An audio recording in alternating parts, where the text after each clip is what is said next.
Da Five Bloods is a new Netflix original directed by Spike Lee and follows a group of aging Vietnam vets who return to the country in search for the remains of their fallen commander, as well as to recover some treasure that they had buried while they were serving there.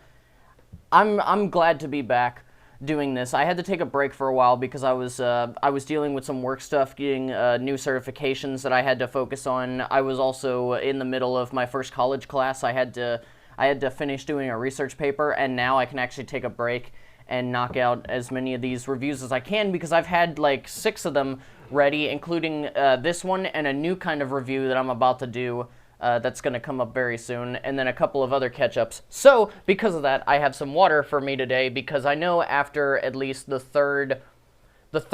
second or third video, my throat's going to start hurting, so I gotta be prepared for that. So, this movie. I was late in watching this film by about 1 or 2 weeks, and I'm still like almost a month late in actually reviewing it, but you know, I'm still glad that I'm able to actually do it. And I don't know, it took me a little bit to actually be able to make and prepare this film because of the things that I mentioned earlier, but I'm really excited to talk about this film. With the timing of what is going on in the world with the Black Lives Matter movement and the worldwide protests that are even happening over here in Korea, and, you know, because this is Spike Lee and his works tend to focus on more political issues and explore race relations and colorism for the black community, it truly feels like this is a film that was just only made in the past couple of weeks in response to everything that is going on, and it will be emotionally impactful for anyone who's paying attention to current events or who cares about the significance of such events. And before I get into my thoughts on the film, I first want to remind you guys to hit that like button and also to hit that subscribe button, especially if you are not already a subscriber. Oh, also, you may notice something different. I'm using a microphone. I'm testing it out. I tested it a little bit before, you know, just to see if it worked, and it worked pretty well. But then I had to take a break for 2 weeks, so this is going to be a crash course to see if I'm doing this right. But anyway, now let's get into my review of Da Five Bloods. I will go ahead and warn you, I love this film, so I will be recommending it for everybody, both because of how good it is as a film and also for the general significance of the film itself. But I at least want to brace you guys for some very disturbing imagery. I'm not going to be showing any of them in this video, in the little sections that I make, but I think you should be warned before going in, because I wasn't warned, and it made it a bit harder to watch for me, but I was able to get through it. The reason why I say this is because Spike Lee, he did this thing where, sure, there is some stuff that he filmed that is hard to watch, but that's not just it. It's not just the stuff in the film. Lee took real composite film and images from the conflict in Vietnam and juxtaposed it in with the actual film footage, and he does not shy away from anything graphic or visceral or too violent. We get real images of very, very real deaths. We have images of people being shot at point-blank range, and the body, or the camera lingers far too long on the body, and we get these images of soldiers being blown up by landmines, and you can actually see them being blown up. And there's even a single image of a baby that will haunt me forever. And I know some could see the additions of all of these as gratuitous, but it honestly feels like they kind of had to be in the film. Spike Lee has always been very hard-hitting with his material, and this is his way of educating people on things that maybe they didn't have prior knowledge of because of either a lack in education in such things. You know, such things have been suppressed and meant to be forgotten, or you were aware of such things, but it's been fed to you from a certain perspective, and that's it. But Mr. Lee says, hell no, we're going to look at this from all perspectives. So keep all of this in mind when you watch the film. Much of the film disturbed me big time to the point where I was violently shaking and crying in response, and I wish I had known a bit prior so that I could have at least been prepared even in the most minuscule way. and I hope that giving you this disclaimer will help some of you who haven't watched it. But anyway, with that out of the way, let's get on to the more fun stuff.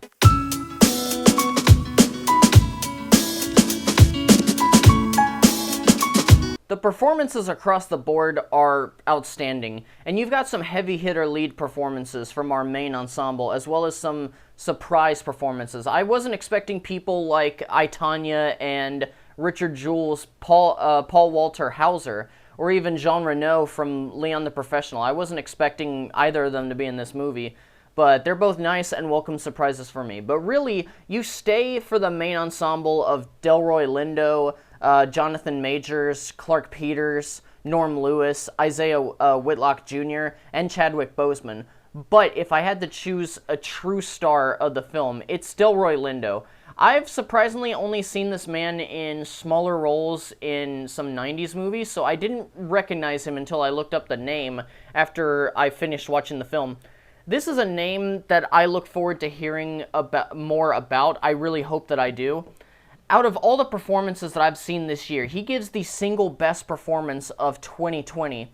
And I have no doubts that he will be nominated for Best Actor or Best Supporting Actor, depending on how they want to play it next year when we finally get the Oscars back. And as I mentioned, he plays one of the veterans returning after so long, but you can tell that that the entire situation, just him being there, affects him much harder than his other comrades. Sure, they're haunted, but they've found ways to cope and, for the most part, live standard and happy, relatively happy lives despite everything. He has bottled so much hate up towards many things, especially in this country, that ruined him and turned him into the shell of a man who is left horrified and perturbed.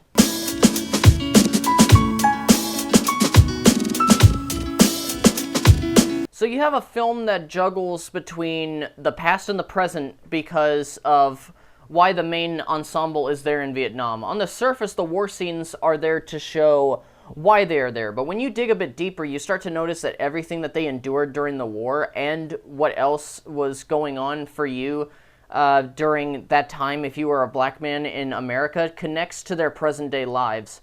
And we especially see this with Delroy Lindo's character. In Lee's previous film, BlacKkKlansman, he showcases his dislike, perhaps even hatred for Trump. But here we have a lead character, a black man who is a Trump supporter. At first, I didn't think I would like this addition. I thought that this was a little bit too preachy and, just there to showcase how horrible the cliche Trump supporter is. But Lee never really goes down that route. If anything, he shows understanding that depending on your life experiences, you can go down a route that most people see as wrong, but you see as the right way because it just makes more sense to you. And it was a great way to show that, like humanity in general, black people are not a homogenous group. But at the same time, having a character that is so blatantly a Trump supporter, spouting what the vocal majority believe, and even wearing a MAGA hat for the majority of the film, it kind of undercuts the messages that the film is trying to get out. It makes them less humanist issues, and more like a Republican versus Democrat, left versus right sort of mentality. And I get it, most of us who keep up with current events most likely fall under one of those two categories, or even somewhere in the middle, I understand that, but this feels more exclusive rather than inclusive. I hate that we are in a society where everything has to be a political topic. And I had to learn that a couple of weeks ago when I made my opinion known on Facebook about some of the tragedies that had happened, and I was attacked by my own family members saying that I have no reason to have such opinions that I do because not only am I in the military, I am considered a military police officer. So I was called a traitor by my people, or by my people to my people. But whatever, I guess it comes with the territory.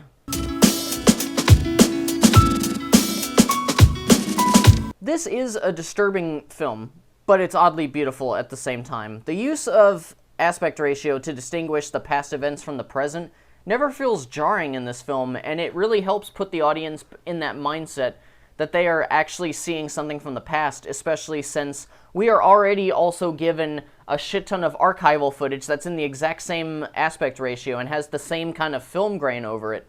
And now, there are times with other films where if an aspect ratio changes a lot during a film, it can be distracting. I even remember complaining about this with Transformers: The Last Knight, with the aspect ratio changing like every few seconds, and just seeing that little tiny black bar pop up at the top and the bottom, and then the next shot it would disappear, and it just kept going back and forth. It was really annoying. And in this, while I noticed it, it was used for more of a transition, if anything, and it was beautiful. And plus, they found a way to seamlessly put two different film styles together, and I'm not just talking about the aspect ratios. For the present day scenes, they use the standard equipment used today, digital film and modern equipment, and 35 millimeter film, and even sometimes looked IMAX quality, if I'm being honest. But for the Vietnam War sequences, they actually used 16 millimeter cameras and film stocks, the same kind that were used to film the real life footage, thus adding to this realism.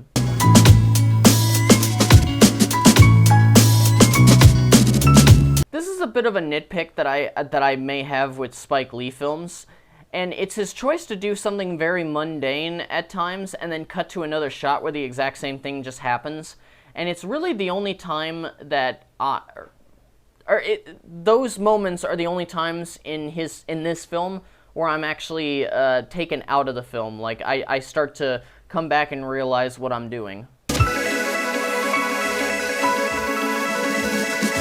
All in all, this was an excellent film with small complaints on my end.